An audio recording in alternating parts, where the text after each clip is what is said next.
Hi views, நான் உங்கள் PVK பேசுகிறேன். இன்றைக்கி நம்ம ஒரு மூவியை பற்றி தான் பார்க்க போகிறோம். இந்த படத்தோட பேர் பார்த்தீங்க அப்படின்னாக்கா சல்லியர்கள்.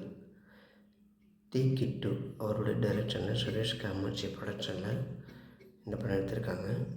இது பார்த்தீங்க அப்படின்னாக்கா சிங்கள தேசம், தமிழ் தேசம் இவங்க 2 பேருக்கான போர் தான் இந்த படத்தோட கதை. இந்த படத்தோட நடிப்பு பற்றி உண்மையுமே சொல்லணும். இது வரைக்கும் இந்த தமிழ் சினிமாவில் இந்த படத்தில் ஆக்கப்பூர்வமாகவும் உணர்வுபூர்வமாகவும் அவ்வளோ அழகாக எல்லாருமே நடிச்சிருக்காங்க.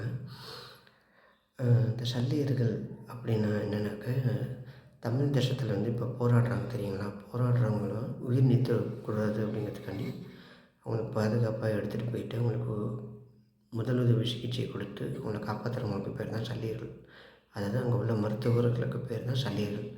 ஸோ இவங்க இருக்கிற தைரியத்தில் தான் அவங்க வந்து போராடுறாங்க. அப்படிங்கிறதுனால இவங்களை வந்து ஒழிச்சு கட்டணும் அப்படின்னு சொல்லிட்டு இந்த சிங்கள தேசத்தில் உள்ள தளபதிகள்லாம் முடிவெடுப்பாங்க.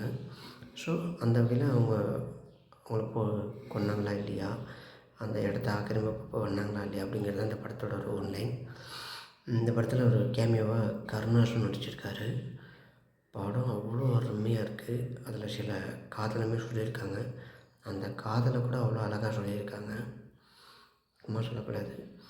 ஒரு தமிழ் உணர்வோடு உள்ளவங்க இந்த படத்தை கண்டிப்பாக பார்க்கணும். அதுவும் இந்த விஷயங்கள் வந்து ரொம்ப தத்ரூபமாக காட்டியிருக்காங்க.